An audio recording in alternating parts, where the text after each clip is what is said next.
Hi. So I'm joined this afternoon by Matt Driver, Head of Coach Skills Development at Management Futures, and he's going to talk us through values and how you use values in coaching and how useful they can be. So Matt, over to you to talk us through this. Great, thanks Tim, and hello everyone. I wanted to start with this painting, which was drawn by a friend of mine, and it depicts three very famous cartoon characters, but you'd never see them normally together, and they're all carrying something in this picture. And what that says to me is that for Dave, my friend, something that's very important for him is collaboration, working together. And if you like, you could call that a kind of value that he holds. So let's talk about values of that kind in coaching.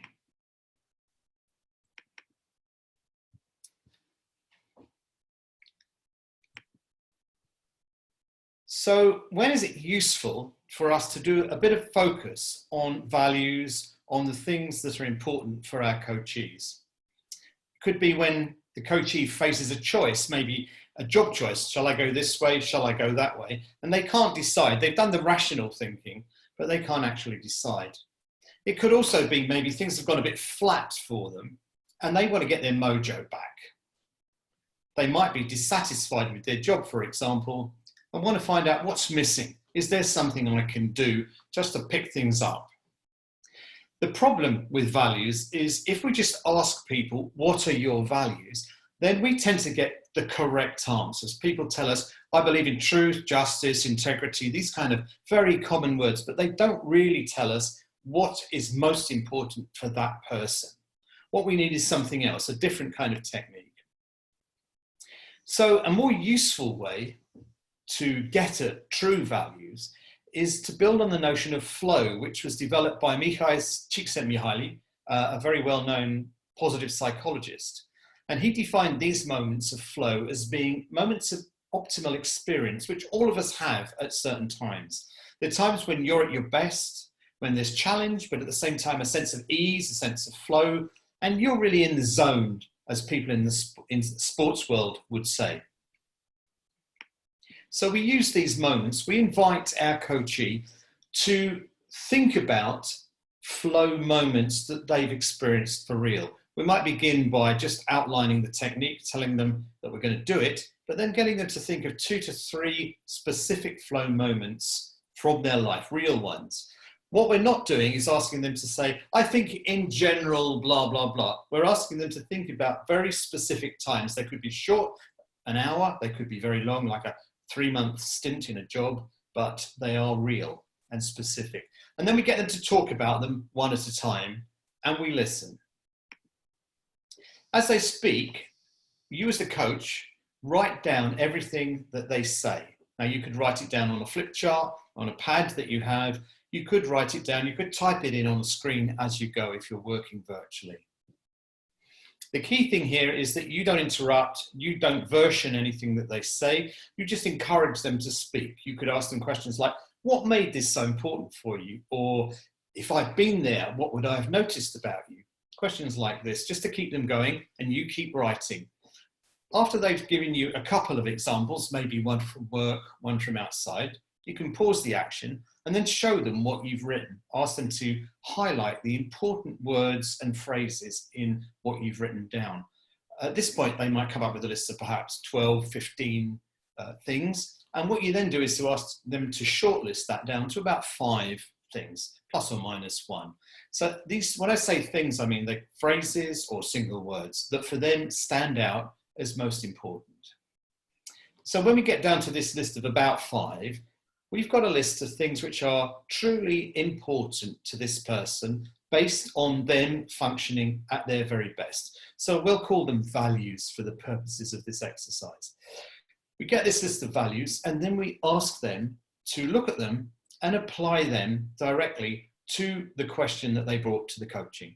So for example, if it was a job choice, you could say, well, thinking about these list of 5 values you've got, thinking about job A, how do they stack up? Or thinking about job B, how do they stack up? And see which way they're drawn. They usually have some insight from this. They usually identify one job as actually meeting those values better than the other one. You could also ask them to, if the issue is slightly different, you could ask them to think about how present are these values right now for you in your work?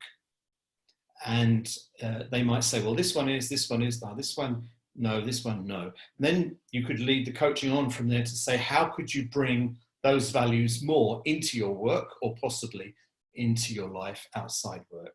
And then from then on, you go back into the coaching and you use these 5 values that they've identified to work on whatever the topic is that they brought to you. Back to Tim. Thanks, Matt. Would you mind? Oh, you've done it already. Thank you. You've unshared screen. Okay. Okay, so I've got us back on gallery view, Matt. So thank you. That really useful insight into what makes them important, and one way that you can help somebody to understand more about their values, so that they can be better informed and make better decisions. A quick couple of questions, if I can, Matt. So you've been doing this for a while. We won't get into the exact number of years you've been doing this for, but it's a number now. And I'm just wondering, how often in your experience do values come up in coaching conversations? I think they come up in almost every conversation, if I'm honest. Whether I do this kind of a technique in every conversation, that's a separate one. Possibly, I reckon I do this with more than half my coachees, perhaps between half and 3/4 of my coachees. I actually do this technique or something very similar with them. But my sense is that values are there all the time, because people come to us, don't they? In coaching, they come to us to talk about change. So when you think about change in your life, whatever that is, then your values are part of what drives the change and how you make choices around that. Yeah, absolutely. And when people get further insight into their values, say for instance with the peak experience exercise, how do they find it? Almost everybody finds it incredibly exhilarating, I would say, energizing. People really like it because they're talking about themselves at their best. There are occasional times when somebody is left perhaps feeling upset, actually, or frustrated, because having done this, they realize, for example, as one guy said to me, he said, I realize why I hate my job. So this was somebody who was just very competent in their job, but actually had for a long time this sense of, what on earth am I doing here? And when he did this, it just crystallized the fact that actually he really hated it because it just wasn't him. It wasn't addressing any of the things that were most important to him. So sometimes a bit of frustration, but that's usually, in a sense, if you take this guy, well, that's really why he came to the coaching, was to explore, am I in the right place and should I be somewhere else? This kind of thing. And this just crystallized that for him. Absolutely. So one really powerful way of people gaining new insight into what's going on for them right now, and perhaps the reasons for the feelings that they have right now. Well, one final question, if I may, Matt. How would you introduce this? So say you're working with someone and you think, oh, this might be useful. How would you introduce it? I'll just to say, recently I had the perfect intro because my coachee started to tell me he'd been reading this guy Csikszentmihalyi. So I said, aha, and we went into very smoothly into this exercise. But generally speaking, we do a bit of coaching to look at the issue and so on. And I might be saying something like, so it sounds to me like you're looking to do something different, but you're not quite sure what. Or you've got a choice between you about staying where you are or moving on to, let's say, job B somewhere, and you're not quite sure how to do that. So they say yes, and then I say, so okay, I've got a technique which I think you'll find really interesting and probably enjoyable too. which we could go through. It takes about 10, 15 minutes. And I think this would give you some useful insight into the challenge that you're facing right now. So something like that. Excellent. Okay, so the key thing there, I guess, is you link it into where you are, so it's not just bought in. Yes. As a good technique to do. It comes directly from their agenda and what they're exploring. Yeah. It's an offer of a way in which people can get some more information, so that they can make a more informed decision. And then I also heard you ask whether they wanted to do it, really. Yeah, it's a courtesy, really, because it's possible, isn't it, that they could have done it before, for example. Yeah, as well. So yeah. Okay, Matt, thank you very much. We'll leave it there, and we might come back with another values conversation soon.